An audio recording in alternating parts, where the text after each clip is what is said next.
सुगबुगाहट तेज हो गई है। अब आप इसे ऐसे समझिए, क्योंकि अब जो टैली है वो बहुत ज्यादा बदलेगी ऐसा नजर नहीं आ रहा है। अब काफी वक्त हो गया है कि यहीं पर आकर आंकड़े रुक गए हैं और इसीलिए बीजेपी चाहे प्रवक्ताओं की बैठक करना हो, चाहे बड़े नेताओं का खट्टर के घर पर पहुंचना हो, प्रभारी का खट्टर के घर पे पहुंचना हो, इसी तरफ इशारा कर रहा है देवेंद्र। बिल्कुल प्राची, और इससे बड़ी चीज ये होने वाली है कि आज के दिन का जो हाईलाइट कि शाम में प्रधानमंत्री नरेंद्र मोदी का एक बार फिर से कार्यक्रम बीजेपी के मुख्यालय में होगा। उसके लिए तैयारियां शुरू हो गई हैं। ऑफिशियली कांग्रेस पार्टी की तरफ बीजेपी इस काम को नहीं करती, तो इसलिए इंतजार किया जा रहा है थोड़ी देर और का।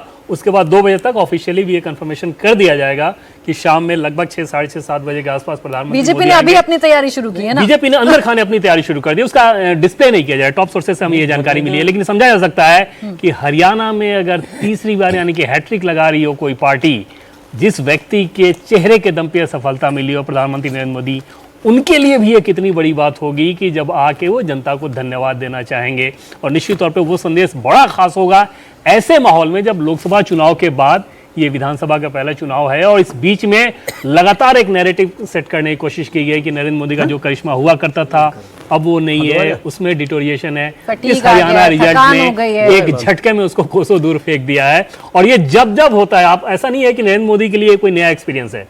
जब से वो मुख्यमंत्री बने गुजरात के, हर एक एपिसोड में देखेंगे आपके कुछ न कुछ दिनों बाद ये क्रिटिक्स उनके खारिज करते रहे कि बस हो गया, इस बार तो हो गया।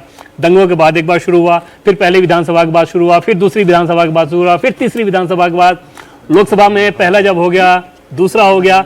तो ये नैरेटिव उनके विरोधी हमेशा से चलाने की कोशिश करते हैं और वो हर बार और ज्यादा बाउंस बैक करते हैं। अब देखिए, हुड्डा के नाम पर ये चुनाव लड़ा जा रहा है या हुड्डा इस चुनाव को एग्रेसिवली लड़ रहे हैं, ये बात तो थी, लेकिन कांग्रेस पार्टी ने इसे इस तरीके से बनाया था कि ये चुनाव राहुल गांधी का चुनाव है। राहुल गांधी के लिए भारी भरकम कैंपेनिंग की गई थी, बड़े बड़े नारे लिखे गए थे, राहुल गांधी की तस्वीरें चिपकाई गई थी, जलेबी वाले मुद्दे को बड़ा हाईलाइट किया गया था। और वो जो कॉन्फिडेंस है, या उसे मैं ओवर कॉन्फिडेंस कहूं, वो कांग्रेस के एक एक कार्यकर्ता, एक एक नेता की बॉडी लैंग्वेज में भी झलकता था। लेकिन उसी कॉन्फिडेंस का या उसी ओवर कॉन्फिडेंस का फायदा शायद बीजेपी ने उठा लिया, जो इस तरीके से तस्वीरें सामने आ रही हैं। खबर ये मिल रही है, जैसा देवेंद्र बता रहे हैं, कि नरेंद्र मोदी का स्वागत आज किया जाएगा बीजेपी के दफ्तर में, बीजेपी के कार्यालय में। कार्यकर्ता इकट्ठा होंगे, वहां से प्रधानमंत्री अपने कार्यकर्ताओं को क्या संदेश देंगे। चूंकि देवेंद्र, जब भी ऐसा स्वागत होता है तो आज की नहीं आगे की बात करते हैं प्रधानमंत्री। निश्चित तौर पे वो ये बताएंगे कि हाँ भाई ये मैंडेट क्या है, क्यों इसका महत्व है और आगे क्या है। जनता के लिए सीधे सीधे वो संदेश होगा। और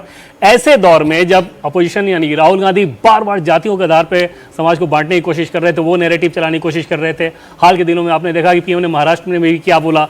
तो इस तरह के परिप्रेक्ष्य में, इस तरह के बैकग्राउंड में अगर ऐसा रिजल्ट आता है, अपने आप में बहुत खास। दूसरी तरफ जम्मू कश्मीर को भी देखें तो जम्मू कश्मीर में जो आज मैंडेट है, किसी भी पार्टी की जीत हो, लेकिन प्रधानमंत्री नरेंद्र मोदी या केंद्र सरकार के पॉलिसीज की वो इस रूप में जीत है कि डेमोक्रेटिक वैल्यूज को लेकर वहां लोगों ने इस प्रकार से अपना समर्थन दिया है, वो भी बहुत खास है। और किसानों के ही मुद्दे की हम बात कर लें कादियान जी, किसानों के मुद्दे को लेकर बार बार कांग्रेस पार्टी क्या कहती है, जो किसानों के साथ नहीं, किसान उनका साथ नहीं देंगे। कोई फर्क नहीं पड़ा। Nobody understands Haryana better than prime minister Modi. और कोई व्यक्ति नहीं है, सबने अपनी बड़ी कयास लगाई, सबने बड़ा प्रयास किया कि हम समझते जनाधार क्या है, सिर्फ प्रधानमंत्री मोदी अच्छे से समझे। दूसरी एक बात, ये आज 2-3 घंटे पहले में बात कर रहे थे ना कि एक फियर था कि हरियाणा ओपन हो जाएगा, वो कॉरिडोर ओपन हो जाएगा, शंभू बॉर्डर अब नहीं खुलेगा। और शंभू बॉर्डर नहीं खुलेगा तो दिल्ली की जो बॉर्डर प्रोटेक्शन है वो आप मान के चलिए कि वो सुदृढ़ रहेगी। क्योंकि जो हमने 2-2.5 साल हरियाणा के अंदर, क्योंकि जो ये पेरिफेरल एक्सप्रेसवे और दिल्ली का जो रास्ता है वो पूरा का पूरा क्लॉग था, बंद रहा था और एक एनआर की तरह की छाई हुई थी।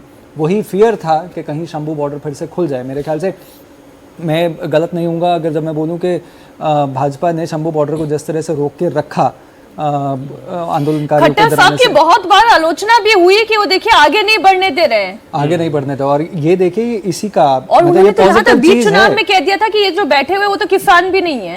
उसके बाद तो वो उसके बाद भी बाउंस बैक कर पाई, उसके बाद भी बाउंस बैक हुई है। तो ये